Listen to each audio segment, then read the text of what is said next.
Hello दोस्तों, आप सभी का मेरे YouTube channel maths X Y Z में स्वागत है। हम प्रतिशत पढ़ रहे थे, परसेंटेज। इसका पहला पार्ट हम पढ़ चुके थे, अभी हम दूसरा पार्ट लेके आए हैं इसका। इसके अंदर हम क्वेश्चन करेंगे और क्वेश्चनों को कंसेप्ट वाइज सोल्व करेंगे। ठीक है, हम कंसेप्ट नहीं पढ़ रहे हैं यहाँ पर, हम क्वेश्चंस पढ़ रहे हैं और क्वेश्चंस को हम किसमें कंसेप्ट वाइज सोल्व करेंगे। ठीक है, हर क्वेश्चन का एक कंसेप्ट होगा और उसके साथ में उसी जैसे एक दो क्वेश्चन होंगे, तो हम कंसेप्ट वाइज क्वेश्चन करते हुए चलेंगे, जिससे आपको हर सारे आपके जो प्रतिशत के सारे कंसेप्ट क्लियर होते चले धीरे धीरे। तो चलिए, क्वेश्चन नंबर 1 है, एक व्यक्ति की मासिक आय ₹1200 है, तो 25,000 ना 25% बढ़ जाए। ठीक है, और उसकी 25% बढ़ जाए तो वेतन कितना हो जाएगा। ठीक है, वेतन का वेतन पूछा है, ना कि प्रतिशत पूछा है। ठीक है, तो हम क्या करते हैं, उसका देखते हैं। हम ₹1200 तो क्या है, वेतन अभी है। ठीक है, और वो कह रहा है कि 25% बढ़ जाए। ठीक है, तो बढ़ जाए कितना, अभी कितना है भाई, 100% है, ये कितना है 100%, और वो कह रहा है 25% बढ़ जाए तो कितना प्रतिशत हो जाएगा।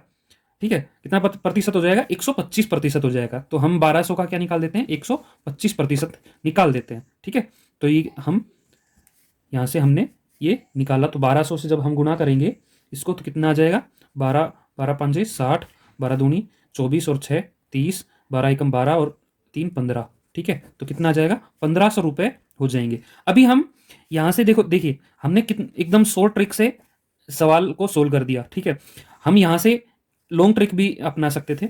यहाँ से हम पहले हम कितना क्या निकाले, 25% निकाले। ठीक है, 25% निकाला, 25% निकालेंगे तो वही 25 से गुना करेंगे, 12×5 = 60, 12×2 = 24, 12×5 = 60, 12×2 = 24, 24 और 6 = 30। ठीक है, ₹300, ₹300 फिर हम इसमें 1200 में ऐड करेंगे। ठीक है ना, ये ₹300 बढ़ी हुई आ गई ना, तो ये हम इसमें ऐड करेंगे। तो ये थोड़ा सा दो स्टेप में हो गया, एक स्टेप और दो स्टेप। ठीक है, तो हमने दो स्टेप करने की बजाय हमने क्या किया है, एक स्टेप। ठीक है, क्योंकि ये इनिशियल क्वेश्चन है, इससे बड़े बड़े क्वेश्चन भी आ सकते हैं। तो हम क्या करेंगे, जितना स्टेप को रिड्यूस करने की कोशिश करेंगे। ठीक है ना, जितना शॉर्ट बनाने की कोशिश करेंगे। तो शॉर्ट बनाने के लिए हमने क्या किया, 25% है, बड़ी बड़ी है तो 125 से हमने गुणा कर दिया, तो वो हमारी आंसर आ गया। थे बढ़कर 810 हो जाता है, तो कितने प्रतिशत की बढ़ोतरी हुई है। ठीक है, तो पिछले क्वेश्चन में क्या पूछा था कि पहले परसेंटेज दे दी थी और फिर बढ़ा हुआ वेतन पूछा था कि वेतन कितना हो गया। ठीक है, अब की बार क्या हुआ, वेतन बढ़ा हुआ वेतन दे दिया, तो प्रतिशत पूछा है, कितनी प्रतिशत बढ़ोतरी हुई है। तो यहाँ पर हम सोल्व करेंगे। तो सोल्व कैसे करेंगे, पहले हम क्या कर लेते हैं, सबसे पहले स्टेप को रिड्यूस करने के लिए हम क्या कर लेते हैं, इसके डिफरेंस को ले लेते हैं। ठीक है, किसके डिफरेंस को ले लेते हैं, 810 और 720, क्योंकि बढ़ा है ना, तो बड़े बड़े हुए अमाउंट को ले लेते हैं और बढ़ोतरी ही पूछ रखी है यहाँ पर। ठीक है, कितनी बढ़ोतरी हुई है, तो कितना हो गया, 810 में से 720 गए तो 90, कितने रुपए बढ़ गए भैया, ₹90 बढ़ गए। ठीक है, तो कितने पे बढ़ा है, अब क्या कह रहे हैं, क्या आएगा, कितने पे बढ़ा है।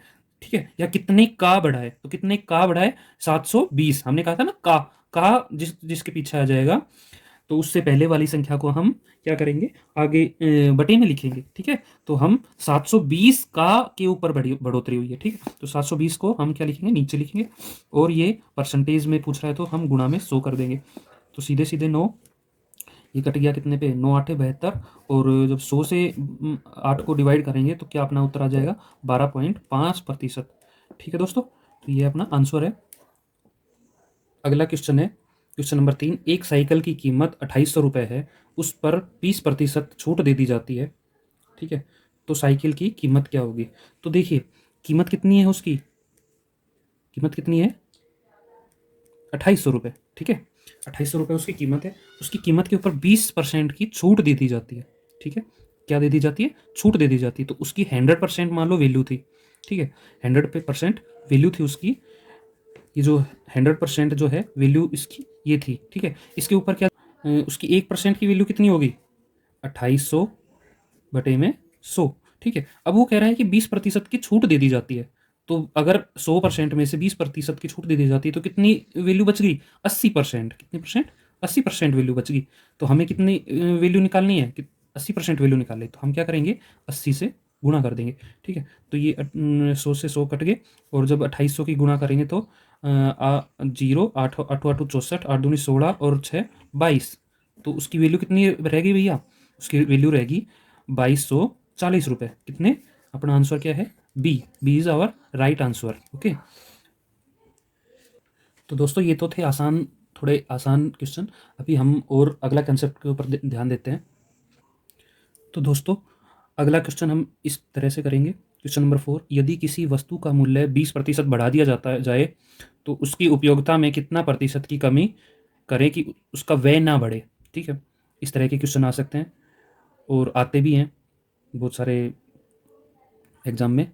तो हम देखेंगे इसके जो क्वेश्चन है वो, इसके दो फॉर्मूले हैं। ठीक है, एक तो प्रतिशत कमी जो कि इस सवाल में पूछी जा रही है। ठीक है, तो वो क्या करेंगे, हम जो डिफरेंस दिया गया है, ठीक है, तो उसको हम ऊपर लिखेंगे। ठीक है, हम इसी का निकाल लेते हैं पहले तो।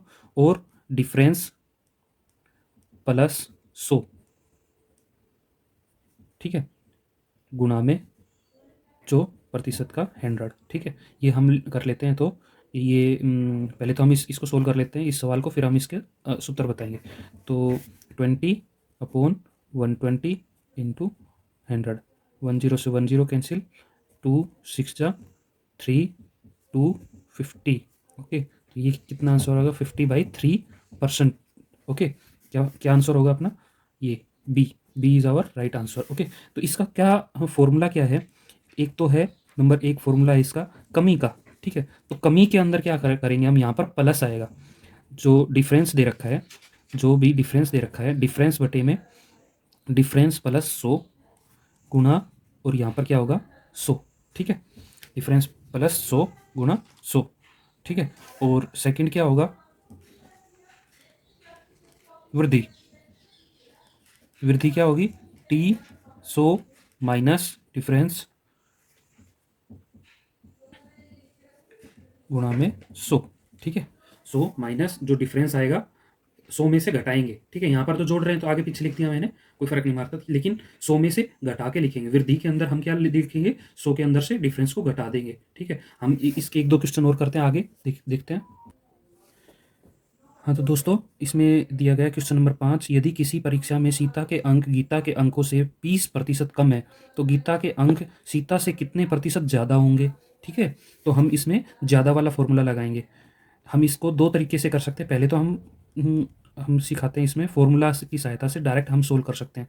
तो वृद्धि पूछी गई, ज़्यादा मतलब इतने ज़्यादा पूछा गया है, ज़्यादा पूछा गया है ना, तो ज़्यादा प्रतिशत का हम लगाएंगे, 20% हमें दिया गया है। ओके, और 100 माइनस 20 गुणा में 100। ठीक है, तो यहाँ से हम क्या करेंगे, 20 बटे में 80 गुणा में 100, 20 चौक 80, ये हो गया 25। तो हमारे पास कितना आ गया, 25%। ठीक है दोस्तों, अब यहाँ से हम, ये तो था एक नंबर, हम दो नंबर इसको सोल्व कर सकते हैं। देखिए यहाँ पर दिया गया सीता के अंक गीता के अंक से 20% कम है। ठीक है, तो हम ये सीता लिख लेते हैं और ये गीता लिख लेते हैं। ठीक है, सीता के गीता के अंक हमने मान लिए 100, तो सीता के अंक कितने हो गए 80, 20% इससे कम है। ठीक है ना, 20% कम है। अब ये पूछ रहा है कि अगला सवाल है, गीता के अंक सीता से, सीता से जिसके आगे आ जाते हैं उसको हम क्या लिख लेते हैं, उसके अंकों को नीचे लिख लेते हैं। सीता के अंक कितने हैं 80, 80 को हमने लिख लिया नीचे। ठीक है, नीचे लिख लिया। और कितने कम है, 20 का डिफरेंस है, 20 कम है ना, तो 20 कम है और गुणा में हम कर देंगे 100, तो वही आ जाएगा 20 चौक 80, और ये कितना आ गया 25, तो 25%। यहाँ से हम इस तरह से भी कर सकते हैं इसको। ठीक है दोस्तों, तो दोस्तों अगला कंसेप्ट है, या हम कह सकते हैं क्वेश्चन है, किसी आयत की लंबाई 10% बढ़ा दी जाए और चौड़ाई 20% कम कर दी जाए तो क्षेत्रफल पर क्या परिमाण या प्रभाव पड़ेगा। ठीक है, तो हम इसके अंदर देखते हैं, इसके अंदर 3 फॉर्मूले लगते हैं, 1 2 और 3। ठीक है, इसके अंदर 3 फॉर्मूले लगते हैं। सबसे पहले तो किसी लंबाई में लंबाई बढ़ा दी जाए, ठीक है, और चौड़ाई भी बढ़ा दी जाए, लंबाई बढ़ा दी जाए और चौड़ाई भी बढ़ा दी जाए, तो उसका फॉर्मूला क्या होगा, तो ऑब्वियसली बात होगी कि बढ़ी हुई वृद्धि होगी, जो होगा वो दोनों ही बढ़ा दी जाती है किसी की, तो वृद्धि होगी। ठीक है, तो हम यहाँ पर क्या करेंगे, हम यहाँ पर वृद्धि का फॉर्मूला लगाएंगे। ए, मान लो ए इसका लंबाई है, बढ़ी हुई लंबाई है, और बी बढ़ी हुई चौड़ाई है। ठीक है, प्लस में ए बी दोनों की गुणा बटे में 100, ये क्या होगा, वृद्धि का फॉर्मूला होगा। नेक्स्ट है कमी कर दी जाए, दोनों में ही कमी कर दी जाए, ठीक है। तो ओबियसली दोनों में कमी अगर हो गई तो कमी तो होनी ही है, ठीक है ना, नॉर्मल सी बात है, कमी तो होनी है। तो होनी कितनी कमी हुई, वो उसका फॉर्मूला क्या होगा, उसका फॉर्मूला होगा A plus B minus A B by 100, ठीक है, A plus B minus A B by 100। Okay, अब नेक्स्ट है एक में बढ़ा दी जाए, ठीक है, और एक में कमी कर दी जाए। तो हमें नहीं पता यहाँ पर कि क्या होगा, जो भी होगा वो किसके रूप में आएगा, प्लस और माइनस के रूप में आएगा, ठीक है। अगर वो प्लस के रूप में आपका जो सॉल्यूशन आता है तो बढ़ गया, और माइनस के रूप में आता है तो घट गया, ठीक है। तो हम यहाँ से देखेंगे, और फॉर्मूला क्या होगा, A minus B minus A B by 100। Okay, ये अपना क्या होगा, फॉर्मूला होगा, ठीक है। ये थोड़ा ध्यान रखने याद कर लेना, या फिर सीधी सी बात है वृद्धि के अंदर तो सारे जुड़ेंगे ही, ठीक है, कमी के अंदर यहाँ बीच में माइनस आ जाएगा, ठीक है। और जो जिसका नहीं पता कि बढ़ा भी है और कम भी हुआ है, तो जिसका नहीं पता कि कमी है या बढ़ी हुई है, तो उसके अंदर सारे माइनस होंगे। ये भी एक याद करने का तरीका हो सकता है, ठीक है दोस्तों। तो हम यहाँ पर देख रहे हैं, क्वेश्चन में देखते हैं, लंबाई को तो बढ़ा दिया गया है और चौड़ाई को कम कर दिया गया है। तो हम क्या करेंगे, देखेंगे कि क्या हुआ है, बढ़ा है या घटा है, तो हम वो निकालते हैं, ठीक है। ये थर्ड फॉर्मूला लग जाएगा उसमें। ए कितना है 10 माइनस पी कितना है 20, ठीक है, माइनस ए बी कितना हो गया 10 और 20 की गुणा होगी 200 बाई 100, ठीक है। तो ये कितना हो गया, 20 में से 10 गए तो माइनस के 10, और माइनस के ही यहाँ से कितने बच गए 2, ठीक है। तो माइनस माइनस कितना हो गया, माइनस और 12। ओके, ये क्या आ गया, माइनस का 12 आया है। यहाँ पर माइनस है तो यहाँ पर क्या हुई है, कमी। माइनस आया है तो यहाँ पर क्या हुई है, कमी। अगर यहाँ पर प्लस आ जाता तो क्या हो जाता, यहाँ पर माइनस है तो यहाँ पर कमी हुई है, अगर ये प्लस आ जाता तो यहाँ पर क्या होती, वृद्धि, बढ़ा हुआ मिलता, ठीक है। कितना प्रतिशत, क्षेत्रफल पे कितना प्रतिशत प्रभाव पड़ेगा, 12% कम हो जाएगा, ठीक है। तो हमारा आंसर क्या आ गया, C is our answer. Okay, C is our answer. Chetan की मजदूरी तो दोस्तों क्वेश्चन नंबर 7 देखते हैं। चेतन की मजदूरी में 20% कटौती कर दी जाती है और बाद में 20% की वृद्धि कर दी जाती है, तो चेतन की मजदूरी पर क्या प्रभाव पड़ेगा, ठीक है। तो ये हम देखते हैं। तो यहाँ पर हम कौन सा फॉर्मूला लगाएंगे, पहले देखो कम कर दी जाती है, बाद में बढ़ा दी जाती है, तो हमें पता ही नहीं चल पा रहा है कि घट रहा है कि बढ़ रहा है, क्या होगा। तो किसका फॉर्मूला लगाना है, तो किसका फॉर्मूला लगाना है हमें, माइनस प्लस, ठीक है। किसका फॉर्मूला लगाना है, माइनस प्लस वाला फॉर्मूला लगा देते हैं हम। तो लगा दीजिए। ये क्या हो रहा है, हम माइनस प्लस का फॉर्मूला लगा देते हैं। पहले तो क्या हो रही है, घट रही है, तो 20% ही क्या हो रही है, घट रही है, और 20% ही बढ़ रही है, ठीक है। तो 20 माइनस 20 माइनस 20 और 20 की गुणा करेंगे 20 से तो 400 बटे में 100, ठीक है। तो 20 से तो 20 कट गया, और यहाँ पर माइनस आ गया 4, ठीक है। तो माइनस का मतलब है क्या हो रही है, कमी, या हम कह सकते हैं हानि हो रही है भाई, बेचारे को हानि हो रही है, कितने की, 4% की हानि हो रही है, ठीक है। तो यहाँ से हम एक चीज़ और देख सकते हैं, हम थोड़ा सा अगर आइडिया लगाएं तो भाई, जैसे कि मान लो पहले उसकी 100 रुपये थी, जो उसकी जो मजदूरी थी वो कितने रुपए थी, 100 रुपये थी। 100 रुपये से उसको घटा के कर दी गई, 20% घटाई गई, तो 20% से घट के उसकी कितनी रुपए आ गई, 80 रुपये आ गई। अब देखिए 20% किसके ऊपर घटाया था, किसके ऊपर घटाया था, 100 के ऊपर, ठीक है, ये 100 के ऊपर घटाया था, ठीक है। लेकिन अब जो बढ़ रही है वो किसके ऊपर बढ़ रही है, 80 के ऊपर बढ़ रही है 20%। तो 80 की ये तो 20 रुपए घटा दिए इसने, लेकिन जब ये बढ़ाई जा रही है तो 80 के ऊपर बढ़ाई जा रही है, ठीक है ना। जो 20% है वो 80 के ऊपर बढ़ाई जा रही है, तो 80 के ऊपर तो बेचारे के कम बढ़ाई ना, तो 80 का परसेंट 20% कितना होगा,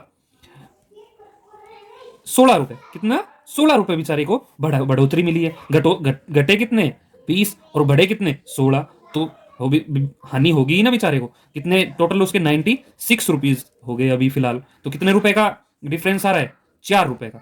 तो हम कह सकते हैं यहाँ पर उसको कितने का लॉस हुआ, 4 रुपए का, 4% का लॉस हुआ है, ठीक है। देखते हैं क्वेश्चन नंबर 8। किसी वर्त की त्रिज्या में 20% की वृद्धि कर दी जाती है, तो क्षेत्रफल पर क्या प्रभाव पड़ेगा। तो क्षेत्रफल पर प्रभाव देखिए यहाँ पर तो उसमें तो विमाएँ होती हैं, ठीक है, जैसे कि आयत हो गया, ठीक है, या फिर वर्ग वर्ग हो गया, ठीक है। लेकिन वर्ग में तो सिर्फ एक त्रिज्या ही तो होती है, ठीक है। क्या होती है? सिर्फ एक त्रिज्या होती है। तो आपने देखा होगा जब हम फॉर्मूला इसका होता है पाई आर स्क्वायर, वर्ग के क्षेत्रफल का फॉर्मूला क्या होता है? वर्ग के क्षेत्रफल का फॉर्मूला क्या होता है? पाई आर स्क्वायर। तो यहाँ पर हम आर को क्या करते हैं? 2 बार मल्टीप्लाई करते हैं, ठीक है ना। तो हम यहाँ पर भी हम क्या करेंगे, जो ये वृद्धि प्रतिशत दिया हुआ है त्रिज्या में, इसको हम 2 बार यूज लेंगे। क्या लेंगे? 2 बार यूज लेंगे कि त्रिज्या में प्लस त्रिज्या में, ठीक है। 2 बार वृद्धि हुई है, हम ऐसे सोच लेते हैं, ऐसे मान लेते हैं, ठीक है। तो फॉर्मूला वही लगेगा वृद्धि वाला। वृद्धि हुई है तो क्षेत्रफल में भी क्या होगी? वृद्धि होगी, ठीक है। तो यहाँ पर हम क्या करेंगे? वृद्धि का फॉर्मूला क्या था? 20 प्लस में 20 प्लस में 20 गुणा में 20 बटे में 100, ठीक है। तो यहाँ पर क्या हो गया? ये हो गया 40 प्लस में ये कितना आ गया? 10 से 10, 10 से 10, ये आ गया 4। तो ये क्या हो गया? 44%। 44% की क्या हुई है? बढ़ोतरी होगी। क्या होगी? बढ़ोतरी होगी, बढ़ गया 44%। ओके दोस्तों, ठीक है। तो फ्रेंड्स, क्वेश्चन नंबर 9 है, सीता ने किसी परीक्षा में 180 अंक प्राप्त किए, वह 30 अंक से फेल हो जाती है। यदि परीक्षा में पास होने की के लिए 30 प्रतिशत अंक की जरूरत है तो पूर्णांक पूरे अंक ज्ञात करने हैं, ठीक है। तो हम देखते हैं, पास होने के लिए कितने कितने की जरूरत है? पास होने के लिए 30 की जरूरत है। कितने परसेंट की जरूरत है? 30% की जरूरत है। अच्छा, और उसने प्राप्त कितने किए? जो सीता को भी हम क्या कर देते हैं? पास कर देते हैं, ठीक है। सीता को भी हम क्या कर देते हैं? पास कर देते हैं, ठीक है। अभी तो बेचारी फेल हो गई, लेकिन हम क्या करते हैं? उसको पास करते हैं। कैसे? उसने 180 अंक प्राप्त किए। कितने अंक प्राप्त किए? 180 अंक। और कितने अंक से फेल हो गई? 180 अंक तो मिल गए उसको, और रह कितने गई से गई? फेल कितने से हो गई? 30 से। तो हम वो 30 भी हम उसको दे देते हैं और वो उसको पास कर देते हैं, ठीक है। तो ये क्या आ गई? पास। ये भी पास होगी, ये भी पास होगी, तो पास होने की प्रतिशतता इसके बराबर आ गई, इतने अंकों के बराबर। तो हम बराबर रख लेते हैं, ठीक है। 30% बराबर होगा कितने के? 210 के। 1% बराबर होगा 210 बटे में 30, ठीक है। और पूर्णांक पूछा है, मतलब 100% पूरे अंक पूछे हैं, तो गुणा में 100, ठीक है। तो यहाँ पर क्या हो जाएगा? 30 सात सात पे कट गया, तो यहाँ पर कितना आ गया? 700। कितने अंक आ गए यहाँ पर? 700। डी आंसर आ गया अपने। हर सवाल ऐसे ही करेंगे हम।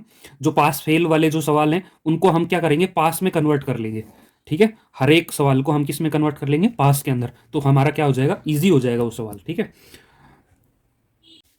तो दोस्तों, अगला सवाल है, सीता ने किसी परीक्षा में 20% अंक प्राप्त किए और वह 72 अंक से फेल हो गई। यदि परीक्षा को पास करने के लिए 30% अंक चाहिए तो पूर्णांक ज्ञात कीजिए, ठीक है।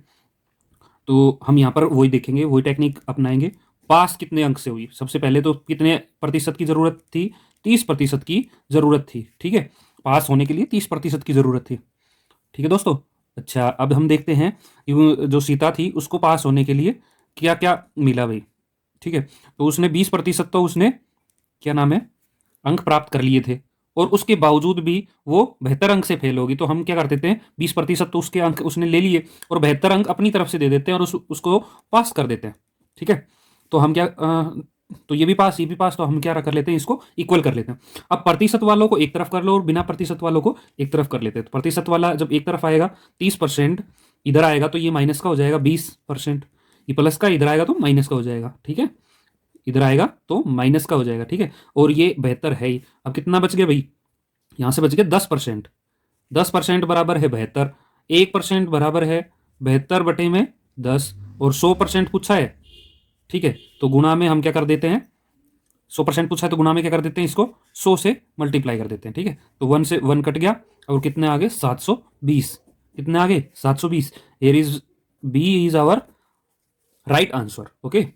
तो दोस्तों, अगला क्वेश्चन है क्वेश्चन नंबर 11। सरिता ने किसी परीक्षा में 25% अंक प्राप्त किए, ठीक है, परंतु वह 40 अंक से फेल हो गई, ठीक है। उसी परीक्षा में अंशुल ने 40% अंक प्राप्त किए, जो कि पास होने से 35% ज्यादा थे। तो पूर्णांक ज्ञात कीजिए। तो हम दोनों के पास होने के, ये तो दोनों के पास होने की कंडीशन लिख लेते हैं, ठीक है, दोनों के, ये तो सरिता की लिख लेते हैं, ये अंशुल की लिख लेते हैं, ठीक है ना।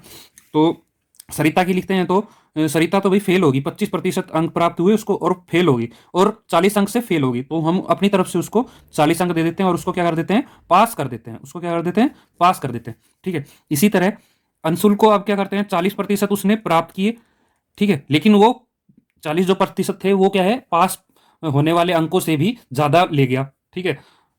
ओके, और कितने ज्यादा ले गया, 35, ठीक है, कितने अंक ज्यादा ले गया, 35। तो हम क्या कर लेते हैं, उसमें से उसके ज्यादा अंकों में से 35 को घटा देंगे तो पास मार्क आ जाएंगे, क्या आ जाएंगे, पास मार्क, ठीक है। तो हम यहाँ पर भी, ये भी पास हो गई, ये भी पास हो गई, तो हम दोनों को इक्वल रख लेते हैं, पास मार्क तो इक्वल ही होते हैं ना, दोनों के इक्वल होंगे। तो अब हम क्या करते हैं, यहाँ पर प्रतिशत प्रतिशत वालों को एक तरफ लेके आ जाते हैं, 25% माइनस 40% बराबर है 35%, ये माइनस के 35 थे, ठीक है, और उधर जाएंगे तो माइनस के 40। ओके, तो यहां पर कितना आ गया, माइनस के 15%, कितना आ गया, माइनस के 15, और ये कितना हो गया, माइनस के 75। अब माइनस से माइनस कैंसिल, और हम कह सकते हैं 15% कितना आ गया, 75, ठीक है। 1% कितना होगा, 75/15, एंड 100% कितना होगा, पूर्णांक, ये क्या है, पूर्णांक, ठीक है। तो 100% किसके बराबर होगा, तो हम इसको 100 से गुणा कर देते हैं। अब ये देखते हैं हम, 15 15 ती सॉरी 15 15 चौकू 60, 15 पाँच 75, ठीक है, 15 5 75, ठीक है। तो हम यहाँ से क्या कह सकते हैं, इसको इसको मल्टीप्लाई करेंगे तो 500, कितना आ गया, आंसर आया 500, B is our right answer. Okay, तो दोस्तों हम देखते हैं अगला क्वेश्चन, क्वेश्चन नंबर 12। किसी कक्षा में 30% छात्र संस्कृत में, 25% छात्र अंग्रेजी में फेल हुए हैं। ये एक बेस क्वेश्चन है, क्या है ये, बेस क्वेश्चन है, थोड़ा सा ध्यान देना, ये एक बेस क्वेश्चन है। इसी से क्या है, आगे इसी प्रकार के क्वेश्चन आएंगे, इसी से आगे क्वेश्चन बनेंगे, ठीक है। तो ये बेस क्वेश्चन पढ़ा रहा हूँ, देखना, कंसेप्ट का बेस क्वेश्चन है। 25% छात्र अंग्रेजी में फेल हुए हैं, यदि दोनों विषय में 10% छात्र फेल हुए हैं, अनुत्तीर्ण हुए हो, तो दोनों विषय में कुल कितने छात्र पास हुए हैं, ठीक है, ये हमें बताना है। तो देखते हैं हम संस्कृत में, संस्कृत विषय में, संस्कृत विषय में दोनों छात्र फेल हुए हैं, फेल कितने हुए हैं, संस्कृत विषय में फेल कितने हुए हैं, 30%, 30% फेल हुए हैं। और अंग्रेजी में, ध्यान से देखना, अंग्रेजी में फेल कितने हुए हैं, कितने हुए हैं भाई, 25%। अब देखना आप, ये भी 100% थे, परसेंट में तो 100 थे ना, ठीक है, उसमें से 30 फेल हो गए, तो कुछ तो पास हुए होंगे, ठीक है, कितने पास हुए, 70%, ठीक है। वैसे इसकी कोई ज़रूरत नहीं है, हमें फेल पास का ही पूछना है, हम निकाल सकते हैं, फेल से ही निकाल सकते हैं। बाकी 30 अगर प्रतिशत फेल हो गए तो कितने प्रतिशत पास हो गए, 70%, ये एक देखने की बात है, ठीक है। ऐसे ही 25 पास हो गए, फेल हो गए तो पास कितने हो गए, 75%, ठीक है, ठीक है दोस्तों। तो अब हम क्या करेंगे इसको, अब हम यहाँ पर देखते हैं कि ये फेल फेल कितना हुआ, इतना। अब वो कहता है, अगर हम यहाँ से अनुत्तीर्ण छात्र भी नहीं दिया गया है, यहाँ पर अगर यहाँ पर अनुत्तीर्ण छात्र भी नहीं दिया गया है, तो भी हम इस क्वेश्चन को सोल्व कर सकते हैं। कैसे कि पास कितने हुए हैं, पास हुए हैं 70, और इधर से हुए हैं 175, ठीक है। तो दोनों कितने, ये कितने हो गए, 100%, ठीक है। तो दोनों दोनों कितने हो गए, 200%, ठीक है। और ये कितने परसेंट हो गए, 145%, ठीक है। अब 200 में से, 200% में से पास वाले 200 घटा देते हैं, ठीक है। तो 145 को घटा देते हैं, तो दोनों में आ जाएगा, कितने में क्या आ जाएगा, दोनों में पास कितने कितने हुए हैं, क्या आ गया हमारे पास, दोनों विषय में पास कितने हुए हैं, ठीक है। दोनों विषय में हमारे पास 55% पास हुए हैं, तो फेल कितने, दोनों विषय में फेल पूछ लिया जाए तो कितने हुए हैं, 45%, कितना परसेंट, 45, ओके, दोनों विषय में 45%। या फिर हम यहां से यू भी कह सकते हैं, अब वो हमारे पास एक कंडीशन दे दी कि दोनों विषय में छात्र कितने फेल हुए हैं, तो दोनों विषय में 10% फेल हो गए, ठीक है, 10% छात्र फेल हो गए। तो हम यहां पर कह सकते हैं कि 10% हम क्या करेंगे, 30 और ये कितना हो गया, 30 और 25, दोनों विषय के कितने हो गए, 30% प्लस में 25%, ठीक है। इसमें से हम ये 10% जो दोनों वाले हैं वो घटा देते हैं, तो क्या आ गया, 30 और 25, 55, और में से 10 गए तो 45%। 45% क्या हो गया, दोनों में फेल हो गए, ये दोनों में फेल हो गए। तो पास कितने हो गए? 55%। तो पास कितने हो गए? 55%। ओके, दोनों विषयों में 45% फेल हो गए और पास कितने हो गए? 55%। यहां पर आप देख पा रहे होंगे, ये कह रहा है कि यदि दोनों विषय में 10% छात्र फेल हो जाते हैं, ठीक है, तो ये फेल क्या आया है? ये फेल क्या है? ये चीज क्या है? ये वो फेल है कि 100% में से, 100% में से भाई कुछ छात्र तो संस्कृत में फेल हुए होंगे, कुछ अंग्रेजी में फेल हुए होंगे, तो दोनों को मिला के कितने हुए हैं? तो 200 में से कितने आए हैं? ये था 100 में से कितने आए, ये कितने हैं? 200 में से कितने आए, ठीक है ना? तो ये चीज यहां से ये इस तरह से हम इसको निकालेंगे। अगले आगे भी ये क्वेश्चन हम देखेंगे। तो क्वेश्चन अगला है 13 नंबर। किसी कक्षा में 60% छात्र विज्ञान में, 70% छात्र हिंदी में पास हुए हैं, ठीक है, और 15% छात्र दोनों विषयों में फेल हुए हैं। यदि फेल छात्रों की संख्या 240 हो तो कुल छात्रों की संख्या ज्ञात कीजिए, ठीक है।